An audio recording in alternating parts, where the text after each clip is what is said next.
Caverna do Dragão desperta uma poderosa nostalgia nos corações daqueles que cresceram assistindo e tentando descobrir como seria o final daquela história. A série cativou uma geração com personagens carismáticos e a busca constante para voltar para casa. Relembrar aqueles momentos mágicos nos transporta de volta a uma época mais simples, cheia de inocência e felicidade.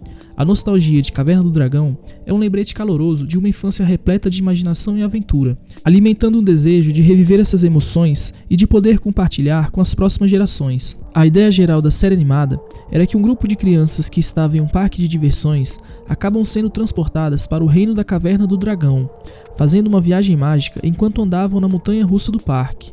E o enredo principal se baseia nas tentativas frustradas dessas crianças em voltar para seu mundo, mas acabam deixando a passagem para casa em troca de um bem maior, como ajudar os outros ou em algumas vezes em que são impedidas pelo Vingador, que aqui assume o papel do antagonista principal. Após chegar ao novo reino, as crianças ficam muito preocupadas, mas logo são ajudadas e aconselhadas pelo famoso Mestre dos Magos, que aparece e assume o papel de mentor das crianças, e entrega a cada uma delas algumas roupas e armas mágicas.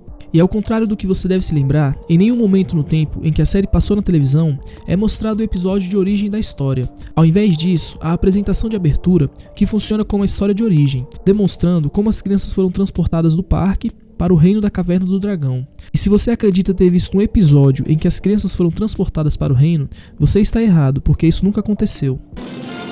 Caverna do Dragão.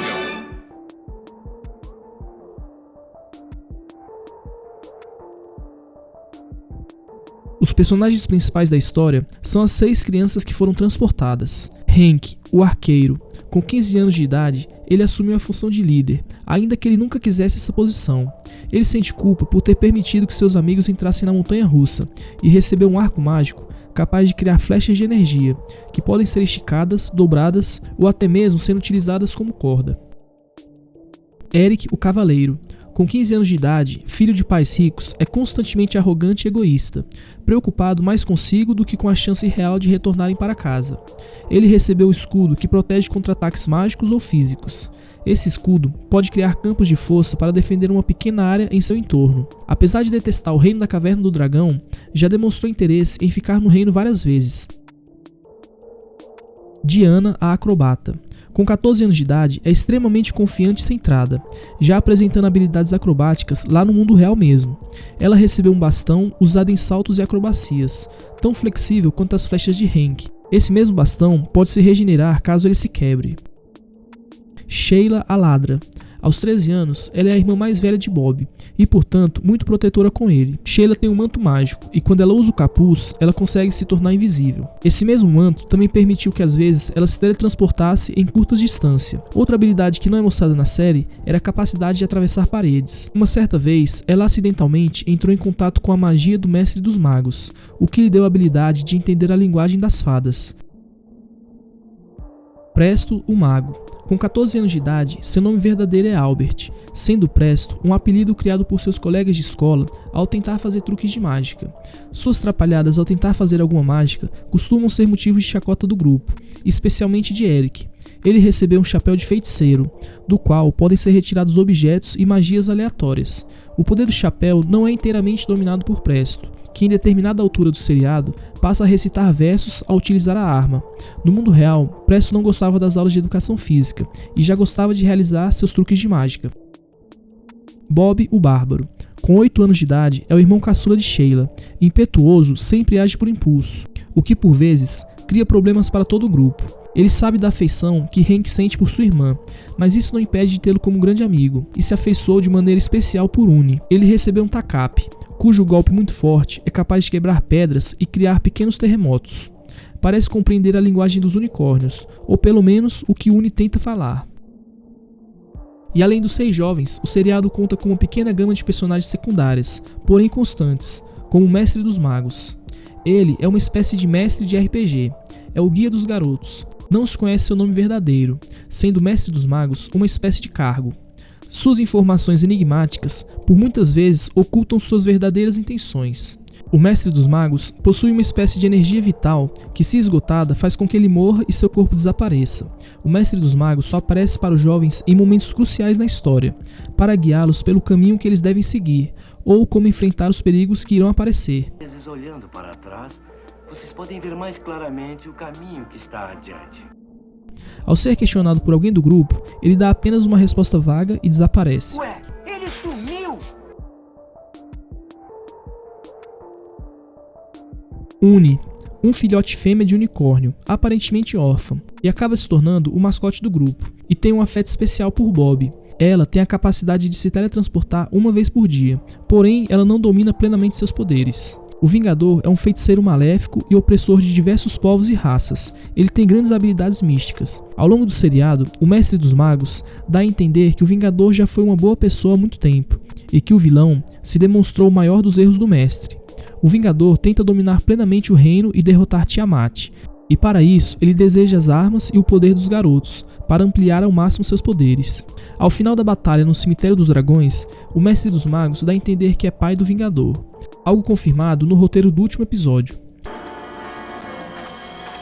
Levante-se, meu filho. Vamos. O Vingador tem mais de 1000 anos e é especialmente vulnerável a um tipo de joia conhecida como Coração de Pedra. Aparentemente, o Vingador usufrui de algum tipo de imortalidade que lhe garante o retorno à vida mesmo quando seu corpo é temporariamente destruído. Apesar de sua natureza malévola, o Vingador foi capaz de demonstrar certa bondade para com os garotos. Ele serve a uma entidade conhecida no mundo real como Mal, e no reino ela é conhecida como aquele cujo nome não deve ser pronunciado. Uma entidade multidimensional de enormes poderes. Diferentemente das armas do poder ou das criaturas advindas do reino, como o próprio Uni, o Vingador é capaz de invadir o mundo real e usar seus poderes normalmente. Ele sempre aparece cavalgando em seu cavalo mágico conhecido como Pesadelo. Apesar de ter um par de asas, o Vingador não é capaz de voar, diferentemente de sua montaria, que por sua vez não possui asas.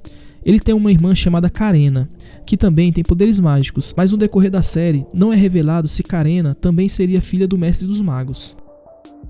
E por fim, o dragão Tiamat, que é um dragão de 5 cabeças, cada qual representando um tipo diferente de dragão, sendo elas a vermelha, a azul, a verde, a preta e a branca. Tiamat vive no Cemitério dos Dragões, como guardiã dos ossos dos antigos dragões, que iam até ali para morrer. Tiamat é tão poderoso que o próprio Vingador costuma não chegar perto dela de medo. Fique longe de mim, dragão! Vamos embora daqui! Vocês venceram por hora, mas eu vencerei no final! Tiamat também pode realizar viagens interdimensionais criando portais, e ele compreende a linguagem dos humanos.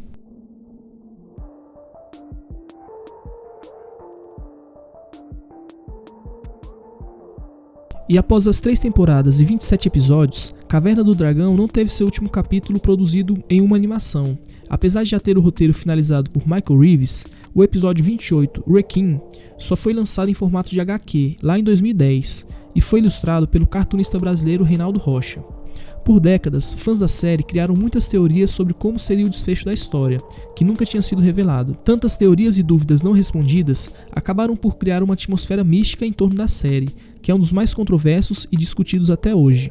Uma das maiores polêmicas gira em torno do verdadeiro final, que muitos fãs, frustrados com a interrupção da série, resolveram criar para tentar preencher esse vazio. Podemos encontrar pela internet inúmeras teorias criadas para explicar a mística que envolve a Caverna do Dragão e o seu final.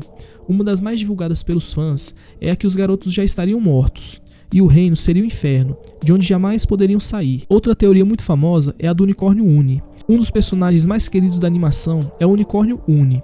E embora muitos achem que ele é inofensivo, essa teoria fala que a criatura na verdade trabalhava para o Vingador e atrapalhava as crianças para que elas não pudessem voltar para casa. Outra teoria muito famosa é a que o Mestre dos Magos na verdade é o grande vilão da história e manipula as crianças para alcançar seus objetivos.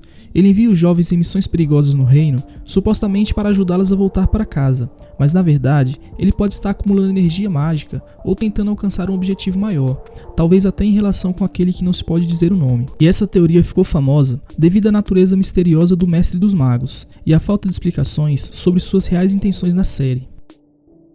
Há alguns anos, o roteiro que supostamente seria o final da série vazou, e por isso muitos fãs acreditam que essa seria a trama do fim da animação, com o Mestre dos Magos e o Vingador se unindo para realizar um teste com as crianças.